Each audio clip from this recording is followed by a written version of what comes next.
네, 오늘 오전 한국을 도착한 카멀라 해리스 미국 부통령은 윤석열 대통령과 용산청사에서 만나 북핵 등 한반도 문제와 한국산 전기차 차별 우려 등 한미 간의 현안 이슈 등을 집중 논의할 걸로 보입니다. 네, 특히 해리스 부통령은 바이든 정부 고위급 인사로서는 처음으로 DMZ를 오후에 방문할 예정인데요. 관련 내용 포함해서 김재천 서강대 국제대학원 교수와 함께 이야기 나눠보겠습니다. 교수님 어서 오십시오. 네, 반갑습니다. 예. 저희가 조금 전에 화면 보여드렸지만 해리스 부통령 방한을 했습니다. 네. 오산에 도착을 했고 아베 전 총리 국장 참석차 일본에 들어왔다가 지금 한국에 이렇게 들어온 맞습니다. 건데 네, 4년 반 만에 부통령의 방문입니다. 맞습니다. 이 어떤 의미라고 봐야 할까요? 글쎄 뭐 좀 일단 안보적인 의미를 찾아봐야 될 것 같은데요. 북한이 연초부터 계속해가지고 미사일 실험 발사를 감행했습니다. 그리고 그렇죠. 7차 핵실험을 갖다 위협하고 있는 상황이고요. 그리고 북한이 핵 정책을 다시 쓰고 있죠. 핵 보유국임을 분명히 명시를 했고, 그리고 핵 정책에 있어서도 선제 공격이 가능하다고 선언을 한 상황입니다. 이게 다 네. 이제 국제 정세와 맞물려 있는데 우크라이나에서도 지금 전쟁이 벌어지고 있고 대만의 상황도 예사롭지 않고요. 이게 다 연관이 되어 있기 때문에 미국 입장에서는 아시아에서 가장 핵심 동맹국이라고 할 수 있는 한국과의 동맹 관계를 좀 돈독히 하자. 그리고 뭐 요즘 경제 동맹이라는 얘기를 일단 많이 하는데요. 경제 동맹 측면에서 미국에 지금 요즘 논란이 되고 있는 인플레이션 감축 법안을 놓고 한국과 미국이 조금은 좀 조율이 좀 안 된 그런 상황을 그런 모습을 보여주고 있잖아요. 네. 그래서 그런 측면에 있어서도 조금 조율이 필요한 게 아닌가. 그러니까 안보 동맹, 그다음에 경제 동맹 두 측면에서 뭔가 조금 더 긴밀한 조율이 필요하다. 어떤 그런 의견이 좀 모아졌던 것 같습니다. 앞서서 일본에서는 우리 총리와의 네. 짧은 만남도 있었는데 사실 20분 정도만 만났기 때문에 네, 뭐 네. 통역 포함하면 크게 이제 심도 있는 논의를 오가기는 부족한 시간이었습니다. 오늘도 네. 대통령을 예방을 하지만 과연 어느 정도 지금 말씀해 주셨던 네. 이야기가 사실 굉장히 깊이 있는 주제들이라서 네. 어느 정도 의미 있는 성과가 나올 수 있을 거라고 보십니까? 글쎄요, 뭐 초미의 관심사는 지금 인플레이션 감축 법안이고 네. 사실 저희 뭐 한국 입장에서 봤었을 때는 상당히 서운한 부분이 있는 것이죠. 네. 근데 이게 좀 미국 정치적인 논리로만 놓고 보면은요.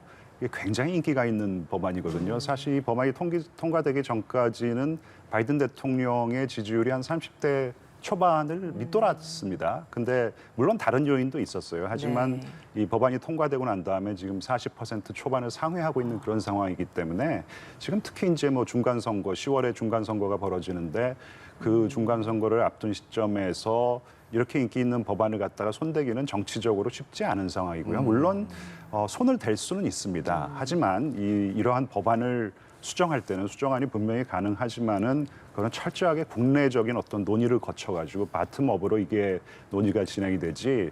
뭐 해리스 죄송합니다. 그 부통령이 와가지고 해외 순방길에서 뭐 이런 정도의 우리가 뭐 수정을 갖다 할 수 있다 이렇게 언지를 주고 수정을 하는 경우는 없어요. 네. 그러니까 의례적으로 한국 당신 국가들의 입장을 충분히 더 고려할 수 있도록 조치를 취하겠다. 뭐 이 정도 선의 어떤 합의라 그럴까요? 아니면 그 정도의 언지를 갖다가 주지 않을까? 그 정도 차원의 어떤 대화만 오갈 것으로 저는 생각하고 있습니다. 사실 미국 그 상원이 가부 동신 상황에서 그렇죠. 50대 딱 50이었어요. 한 표가 네네. 중요했는데 그 한 표가 해리스 부통령이 네. 찬성 쪽에 표를 던지면서 캐스팅 보트를 던진 거였죠. 네. 이렇게 됐는데 네네. 뭐 우리 정부의 우려는 충분히 이해한다 이런 이야기와는 사실 좀 결을 달리하는 그 행동과 말이지 않습니까? 물론 이제 뭐 부통령이 그런 법안 내용을 갖다가 다 꼼꼼히 검토를 물론 이제 했다고 하더라도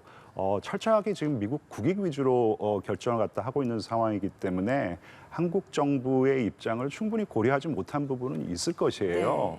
그렇다고 지금 해리슨 대통령이 부통령. 예. 죄송합니다. 부통령이 바이든 행정부에서 얼마나 정책적으로 관여하고 있는지 잘 모르겠고요. 솔직히 바이든 대통령과 그렇게 궁합이 케미가 잘 맞지 않다는 어떤 그런 지금 예측도 그 분석도 나오고 있는 상황이거든요. 네. 그런 상황에서 동맹의 우려를 불식시켜주는 차원의 어떤 그 정도의 발언만 할 것으로 보이지 말씀하신 대로 본인이 찬성한 법안을 갖다가 지금 정면으로 반박하는 어떤 그런 언지를 주고 갈 수는 없다고 생각합니다. 예.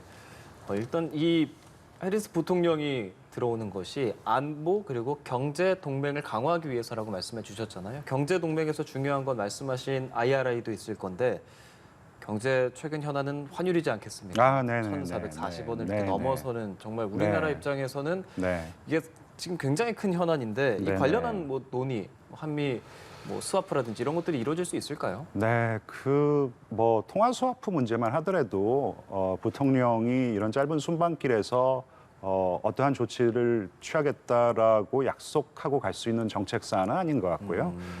지금 분명 미국도 본인 이 미국의 어떤 인플레를 잡기 위해서 고환율 상황이 되고 있고 그런 상황이 다른 나라의 경제에 엄청난 부담을 주고 있고 예. 특히 동맹국인 핵심 동맹국인 한국 경제가 굉장히 어려워지고 있고 어쩌면은 뭐 1997년 아시아 금융위기와 같은 상황이 한국에 닥칠 수도 있다는 어떤 이런 분석이 나와 있는 상황에서 상당히 부담스러울 것이에요. 그래서 네. 이 킹달러 때문에 예.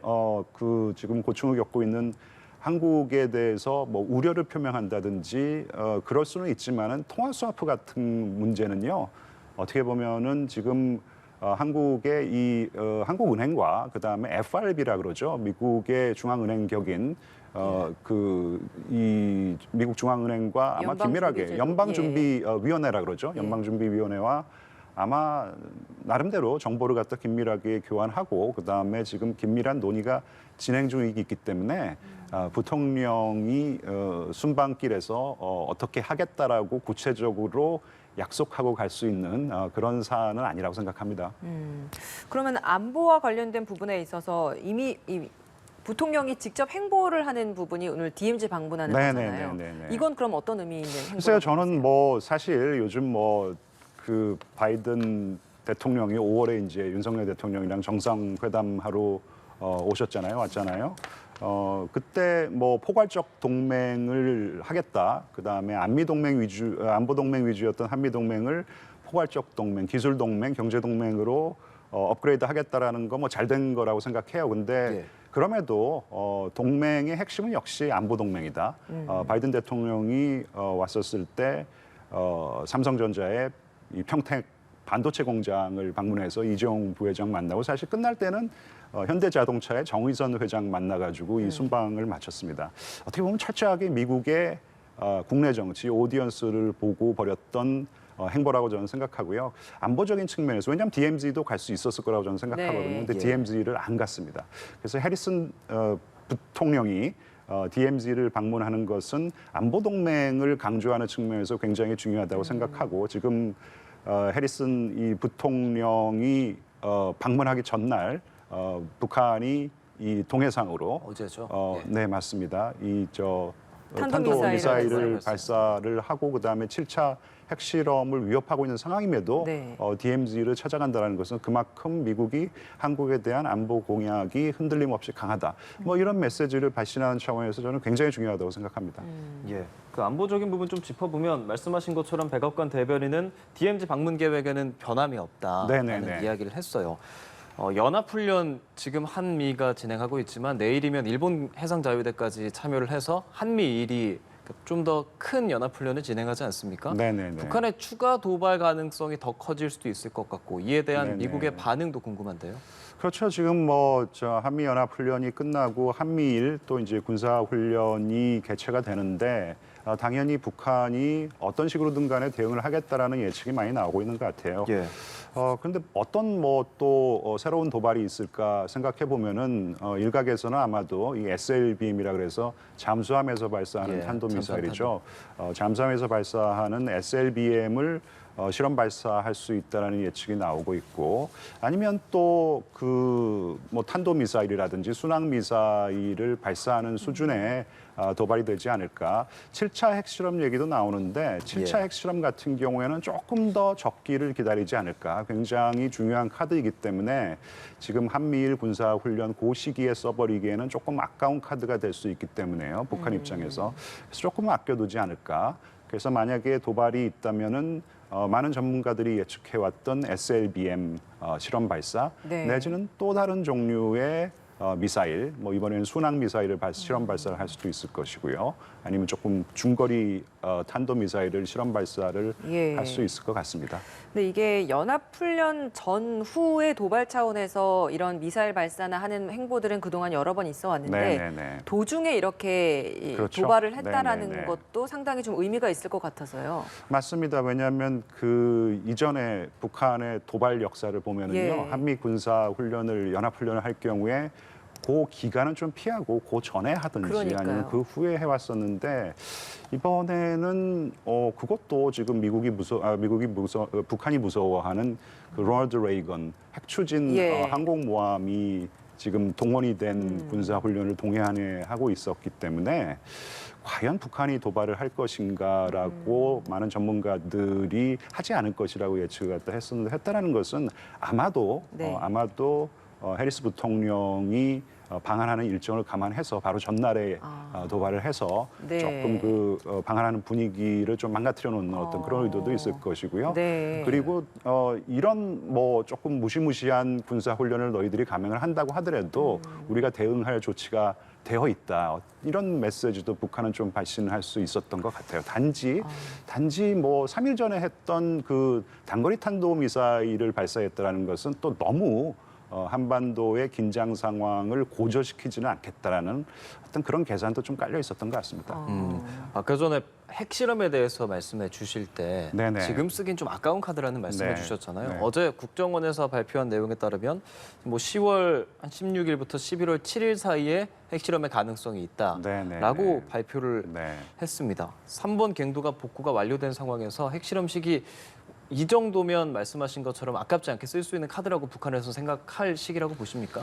그래서 이제 콕 집은 그 시기가 아마도 시진핑 주석의 3년임을 결정하는 중국의 당대회가 끝나고 그렇죠. 그리고 미국의 중요한 정치 행사인 중간선거 바로 전에 그 기간을 갖다 얘기하는 것 같아요. 제가 판단하기에는 사실 중국은 북한의 핵실험에 반대하고 있습니다. 유엔 주재 그 중국 대사도 북한의 핵실험은 반대한다라는 의견을 분명히 했고요. 근데 북한은 분명히 하고 싶죠. 근데 하고 싶으면은 적어도 시진핑 3년임을 결정하는 당대회 그 전에 해서 좀 잔치 이 분위기에 초를 네. 치는 그런 행동을 해서 중국을 너무 화나게 하지는 말자 이런 계산이 작용할 수 있을 것 같고요. 네. 왜냐하면 중국 입장에서 미사일 실험 발사와 이 핵 실험 발사는 차원이 또 다르거든요. 예, 굉장히 부담스러울 수 있습니다. 지금 네. 우크라이나 전쟁도 굉장히 부담스러워하는 상황이고 대만의 상황도 지금 예사롭지 않은 상황에서 한반도에서 어떤 위기 상황이 발생한다는 것은 중국에 굉장히 부담스럽기 때문에 근데 분명히 북한은 좀 하고 싶은 부분이 있고요. 그래서 잔치 끝난 다음에 하자. 하지만 미국의 중요한 정치 행사인 중간선거 전에 하자. 그긴 또 미국 이 잔치 전에 좀 초를 쳐보자 뭐 이제 이런 계산이 작용할 수 있을 것 같아요. 사실 북한이 이전에도 보면은 미국의 중요한 정치 행사나 일정이 있었을 때 그 전에 도발을 감행한 적이 있습니다. 그리고 네. 뭐 새로운 정권이 들어서고 대통령이 출범하기 바로 전에 뭐 도발을 해서 도발의 효과를 갖다가 극대화한 경향이기 때문에 이번에도 그 기간 내에 할 수 있다라는 예측이 많이 나오는데 예. 모르죠. 뭐 북한이 워낙 예측 불허이기 때문에. 예. 조금 전 들어온 소식에 따르면 해군이 내일 동해 공해상에서 한미일 연합 대잠전 훈련을 실시한다고 합니다. 이번 한미일 연합 대잠전 훈련 2017년 첫 시행 이후에 5년 만입니다. 네, 해군 이번 훈련이 북한의 잠수함 발사 탄도 미사일의 능력이 고도화되는 그런 북한 잠수함 위협에 대한 대응 능력을 강화하기 위해서 마련됐다고 설명했습니다.